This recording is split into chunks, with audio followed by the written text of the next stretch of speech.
The silent defenders. The stars had always been cold and indifferent, but never empty. For thousands of years, the Krell Dominion had expanded across the galaxy, crushing resistance with methodical precision. Their warships, massive structures of obsidian alloy that defied conventional physics, had become symbols of inevitable conquest, their arrival the death knell for countless civilizations. Admiral Zexvor stood on the command deck of the inevitable conquest, his four compound eyes scanning the tactical display where a small blue-green planet rotated slowly. His exoskeleton clicked softly as he shifted his weight, mandibles twitching with anticipation. "What a pity," he said, his translator rendering his chittering speech into a cold, mechanical voice. "Another primitive world to add to our collection." The command deck hummed with activity as his officers, the elite of Krell society, prepared for what would surely be a brief, one-sided engagement. Preliminary scans showed basic satellite networks, rudimentary orbital platforms, and defensive capabilities that hadn't evolved beyond chemical propellants and nuclear deterrence. "The humans call it Earth," said Sub-Commander Thrix, her smaller frame dwarfed by the Admiral's imposing presence. "Our intelligence suggests they've barely mastered interplanetary travel. They have a small research outpost on their fourth planet and mining operations on their moon. And yet they dare to reject our demands for submission," Zexvor replied, his upper limbs gesturing dismissively at the holographic representation of the human transmission they'd received hours earlier. The message replayed. A stern-faced human in what appeared to be a military uniform, standing before a simple blue flag with the words, "United Earth Defense Command," emblazoned across it. "This is General Elena Reyes of the United Earth Defense Command. The Krell Dominion is hereby warned to withdraw from Sol system immediately. Earth is not open to conquest or colonization. This is your only warning. Any hostile action will be met with immediate and decisive response." Laughter rippled through the command deck, a harsh, clicking sound that echoed against the metal walls. Even Thrix, usually the most reserved of his officers, couldn't contain her amusement. "They warn us," Zexvor said, his voice dropping to a dangerous register. "With what? Their primitive kinetic weapons. Their laughable excuse for a space fleet." He magnified the display, highlighting Earth's defenses. A handful of orbital platforms, most designed for research rather than warfare. A scattering of satellites, primarily focused on communications and observation. A modest fleet of spacecraft that relied on chemical propulsion and could barely reach their own moon without extensive preparation. "Prepare the first wave," he ordered. "Target their orbital infrastructure. I want their primitive defenses neutralized before they even realize what's happening." "Admiral," Thrix interjected, her posture showing unusual hesitation. "Standard protocol suggests we should conduct a more thorough analysis. This system is located in an unusual position, isolated, yet accessible to multiple trade routes. The humans have had no recorded contact with any spacefaring civilization, yet they knew our name." Zexvor turned slowly, his massive frame towering over his subordinate. "Are you suggesting that this dirt-bound species presents a threat to the Dominion?" "No, Admiral, but anomalies warrant investigation." The Admiral's mandibles clicked together sharply, a sign of irritation familiar to all who served under him. "Very well. Deploy reconnaissance drones to their outer planets. Scan for any hidden defenses or technology we might have missed, but proceed with the first wave as planned. I want this world under our control by the next solar rotation." Thrix bowed in acknowledgement, her exoskeleton scraping softly against the deck plating as she retreated to carry out her orders. Deep beneath the Pacific Ocean, in a facility known to fewer than 200 humans, Dr. Maya Chen watched the holographic display with calm detachment. Around her, the command center of Project Harbinger hummed with controlled urgency, technicians and military personnel moving with purpose but without panic. "They've deployed reconnaissance drones toward the outer planets," reported Captain James Walker, his dark eyes fixed on the tactical display. "Main fleet still holding position at the edge of the asteroid belt." Maya nodded, tucking a strand of gray-streaked black hair behind her ear. At 57, she had spent more than half her life preparing for this moment, a moment most of humanity never believed would come. "Status on the Sentinel network?" she asked. "All nodes green," replied Lieutenant Sarah Connor from her station. "Cloaking fields holding. They haven't detected any of our outer defenses." Maya allowed herself the faintest smile. And Harbinger itself. "Core systems at 98% efficiency. Quantum entanglement drive synchronized. Defense systems online but dormant as per protocols." Walker's voice remained professional, but Maya could hear the underlying tension. "Dr. Chen, are we really going to do this? Once we activate Harbinger, there's no going back." Maya turned to face the wall of monitors displaying feeds from across the solar system. On one screen, she could see the Krell vessels, massive, insectoid structures that gleamed with an unnatural sheen under the distant sunlight. On another, the calm face of General Reyes as she coordinated Earth's official response from UEDC headquarters in Geneva. "We've had 30 years to prepare, Captain," Maya said quietly. 30 years since we recovered the precursor artifacts from Ganymede. 30 years of reverse engineering technology that should have taken us centuries to develop independently. She gestured to the largest display, which showed a three-dimensional rendering of Project Harbinger, humanity's impossible weapon. "We knew they would come eventually. The precursors left us warnings, along with the tools to defend ourselves."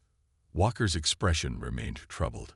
"But the risks are necessary," Maya finished for him. "The Krell have destroyed 17 known civilizations. They don't negotiate. They don't show mercy. They harvest, consume, and move on." She turned back to the displays. "Initiate Phase 1. Let's see if we can convince them to leave without showing our full hand." Admiral Zexvor was growing impatient. The reconnaissance drones had found nothing unusual in the outer system, just barren planets, the expected asteroid fields, and traces of primitive human exploratory missions. "Begin the assault," he ordered. "Target their primary orbital platforms first, then their ground-based military installations. I want their leaders begging for terms within their planetary day." "Executing, Admiral," responded the weapons officer, his claws dancing across the control interface. The first wave of Krell attackers, sleek, predatory craft designed for atmospheric penetration and orbital bombardment, detached from the main fleet and accelerated toward Earth. Their weapons systems powered up, targeting solutions locked on the primitive human defenses that hung helplessly in orbit. It should have been simple. It should have been quick. It was neither. The moment the Krell attack craft crossed the orbital path of Earth's moon, they'd vanished from sensors, not one by one, but simultaneously. 47 warships simply disappeared.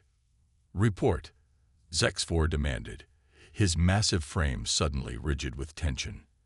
"Unknown interference," the sensor officer responded, his mandibles clicking rapidly in distress.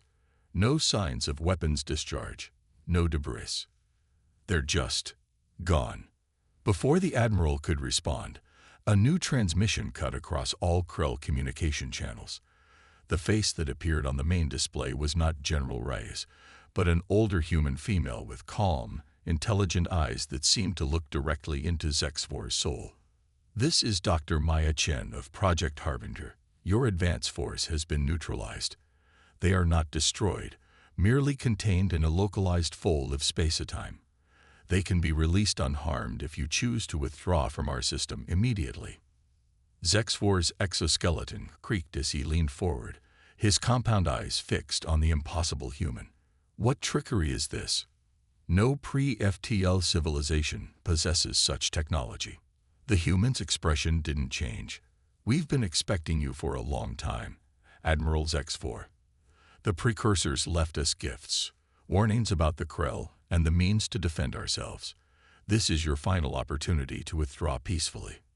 "Precursors," Fricks whispered, her voice barely audible over the sudden nervous chittering that filled the command deck. "That's impossible. The precursors vanished 50,000 cycles ago." Zex-4 silenced his crew with a sharp gesture. You lie, human. The precursors are a myth, a story told to hatchlings. Whatever primitive weapon you've deployed will not save you from the might of the Dominion. He turned to his weapons officer. Prepare the main fleet. Target their population centers. Let's see how brave they are when their cities burn. The human, this Dr. Chen, simply nodded, as if she had expected nothing less. Very well. Remember that you chose this path. The transmission ended. For a moment, silence reigned on the command deck. Then alarms began to blare across every system. Multiple energy signatures detected, cried the sensor officer. Emerging from within Jupiter's atmosphere. Impossible, Zex-4 snarled. Nothing could survive in those conditions. And yet the evidence was undeniable. Something massive was rising from within the gas giant's swirling storms, a structure so large that it defied comprehension, its surface etched with glowing symbols that no Krell had ever seen, but which sent primal fear coursing through their collective consciousness. What is that? Fricks whispered, all protocol forgotten in the face of the impossible. The answer came in another transmission, not words this time, but a simple designation that appeared across all Krell systems simultaneously. Harbinger.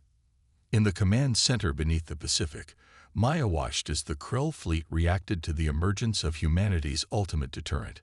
Harbinger wasn't just a weapon. It was an entire defensive system, built around technology recovered from the precursor outpost on Ganymede. For 30 years, Earth's best minds had worked in absolute secrecy, knowing that their only hope of survival lay in presenting an overwhelming response when the inevitable encounter came. They're repositioning, Walker reported, his voice tight with tension, forming a defensive configuration around their flagship. Maya nodded. They're reassessing. Good. She turned to General Reyes, whose face watched from the main communication screen. General, your assessment.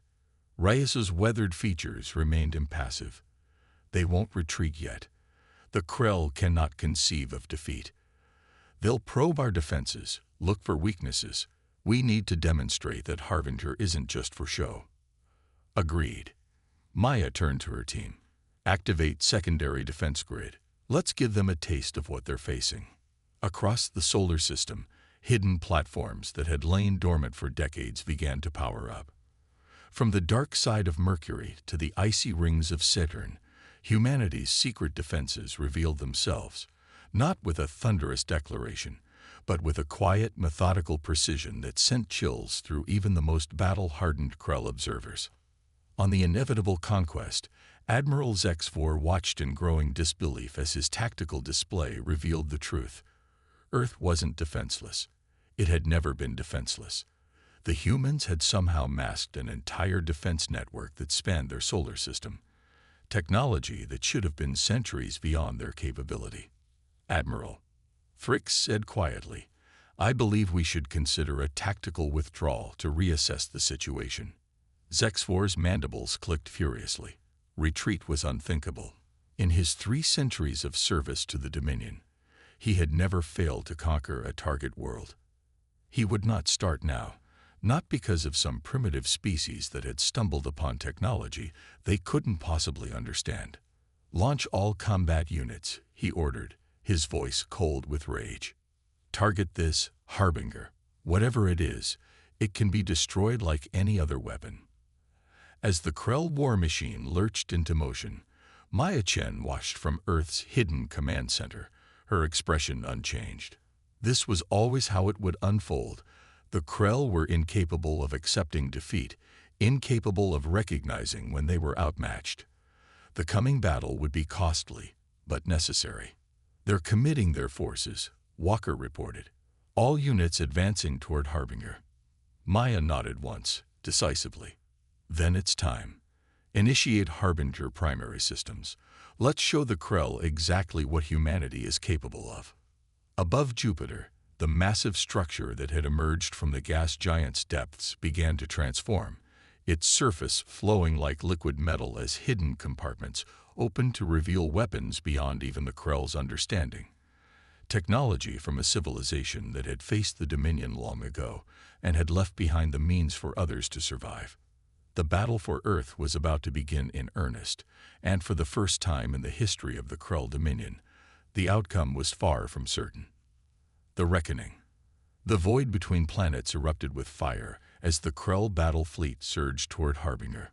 Hundreds of obsidian warships, each carrying enough firepower to level a continent, moved in perfect formation, the product of thousands of years of conquest and military evolution.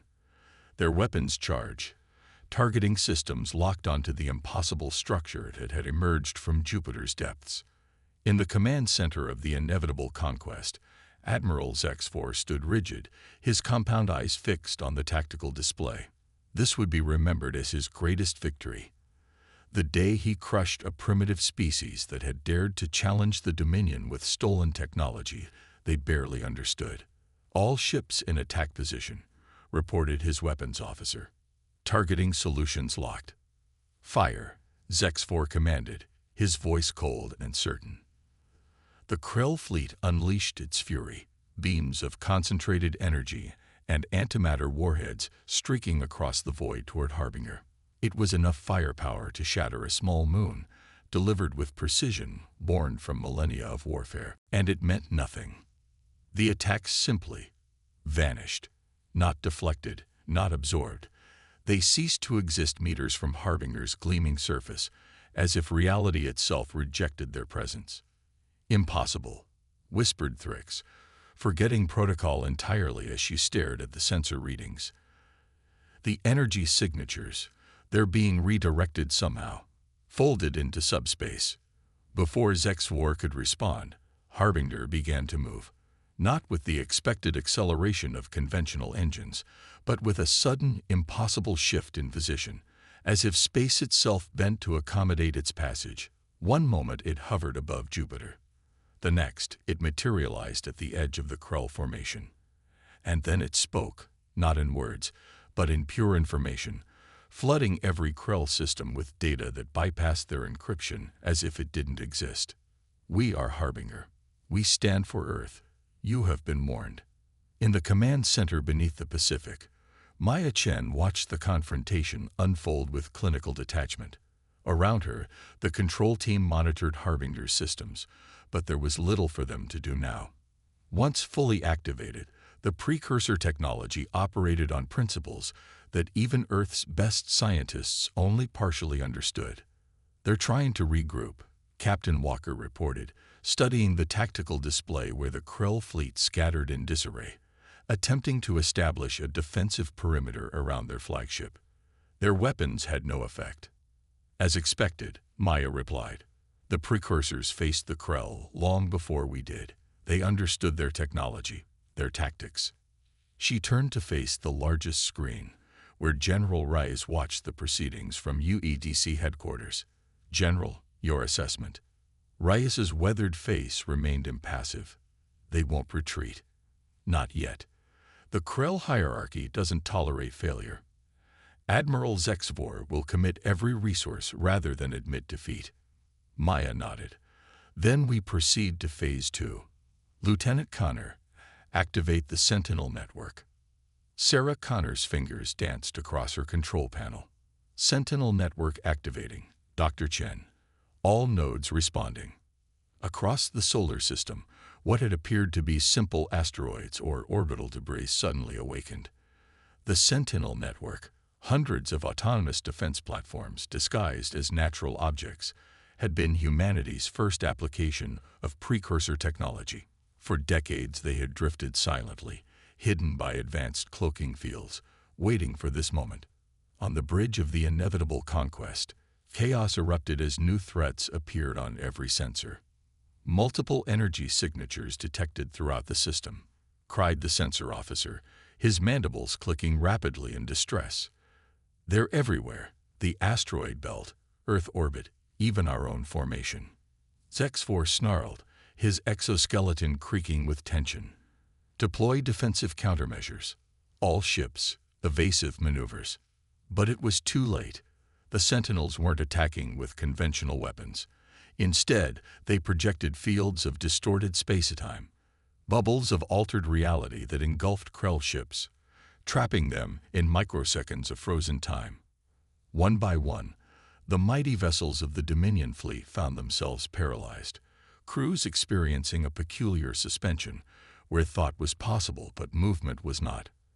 Not destroyed, merely removed from the equation, held in a state beyond normal physics.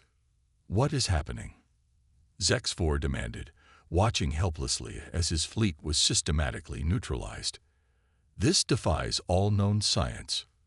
Not all known science. Admiral, came a calm voice as Dr. Maya Chen's image appeared on the command deck's main display. Just science known to the Krell. The human looked so fragile, small, soft-bodied, without natural weapons or defenses. And yet in this moment, she held the power that determined the fate of the mighty Krell Dominion fleet. 30 years ago, Maya continued, her voice steady, a research expedition to Ganymede discovered a hidden precursor outpost. We found records, technology, and warnings about the Krell. We learned how the precursors fought you to a standstill 50,000 years ago, before they ascended beyond physical form. Lies, Zex-4 hissed, but there was uncertainty in his voice now. The precursors are myths. Convenient myths for the Dominion, Maya replied. Easier to believe they never existed than to admit there was once a civilization you couldn't conquer. They left behind safeguards for emerging species like ours, tools and knowledge to ensure the Krell couldn't continue their cycle of consumption indefinitely. On the tactical display, more Krell ships vanished into the temporal stasis fields projected by the Sentinels.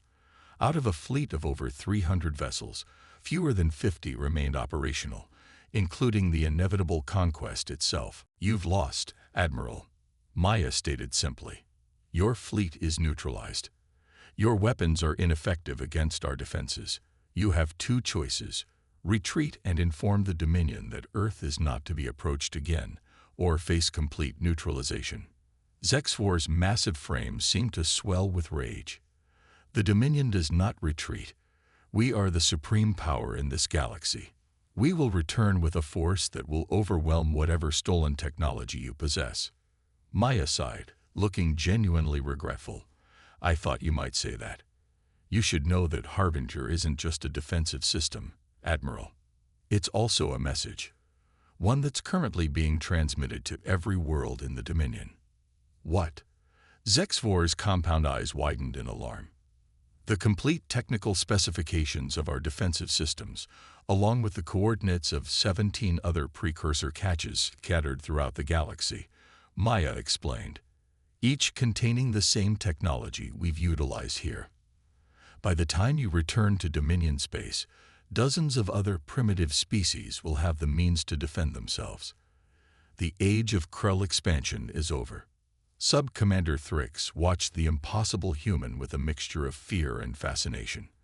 In all her years serving the Dominion, she had never witnessed a defeat, let alone one so comprehensive, so absolute. The humans hadn't just repelled the attack. They had fundamentally altered the balance of power in the galaxy. Admiral, she said quietly, we should consider their terms. Zex-4 whirled on her, mandibles spread wide in a display of fury. You suggest surrender. You would bring such shame upon the Dominion. I suggest survival, Thrix replied, holding her ground despite the danger.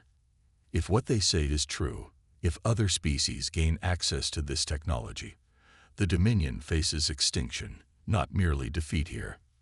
For a long moment, the command deck was silent save for the urgent beeping of systems reporting the continuing loss of fleet assets. Then, slowly, the massive admiral seemed to deflate, his exoskeleton settling into a posture of resignation. Open a channel to the Dominion High Command, he ordered, his voice hollow. In the hidden command center beneath the Pacific, Maya Chen watched as the remaining Krell vessels began to withdraw. It had been 30 years of preparation, of secrecy, of doubts and breakthroughs and setbacks, all leading to this moment. They're retreating, Captain Walker confirmed, unable to keep the note of wonder from his voice. All remaining ships are forming up around their flagship and accelerating away from the inner system. General Rice's face on the main screen showed the first emotion Maya had seen from her during the crisis, a slight smile of satisfaction. And the transmission to the other potential precursor client species. Complete, Lieutenant Connor reported. We've received acknowledgments from 11 civilizations already. The precursor network is fully activated. Maya allowed herself a deep breath, the first moment of genuine relaxation she had permitted in days. Then it's done. The Krell expansion is contained. What happens now? Walker asked, looking at the displays where Harbinger still hovered, its impossible structure gleaming in the light of Jupiter's reflected sunlight. Now, Maya smiled, a tired, genuine expression. Now humanity takes its place among the stars. Not as conquerors, not as victims, but as guardians. The precursors chose us for a reason, Captain. They saw something in humanity that they valued. Our resilience, our creativity, our capacity for growth. She turned to face her team, the men and women who had worked in shadow for decades, carrying the weight of Earth's survival on their shoulders without recognition or acclaim. The galaxy is about to change, she continued. The Krell will retreat, reassess, perhaps even evolve beyond their instinct for conquest when faced with the new reality. Other species will emerge from hiding or rise from primitive beginnings, armed with knowledge that would have taken them millennia to discover independently. And we'll be there to guide them. Walker asked. To guide, to learn, to grow alongside them, Maya confirmed. The precursors didn't just leave us weapons, Captain.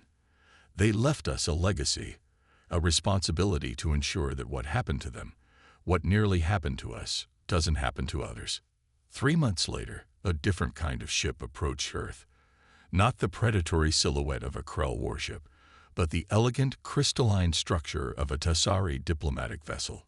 The Tassari, once hiding their advanced civilization from Krell detection, had been among the first to receive the precursor data package from Earth. In a conference room high above the Pacific, the location of the hidden command center now a matter of public knowledge. Maya Chen stood beside General Rice and the newly appointed human ambassador to galactic affairs, watching as the Tassari delegation materialized on the transport platform.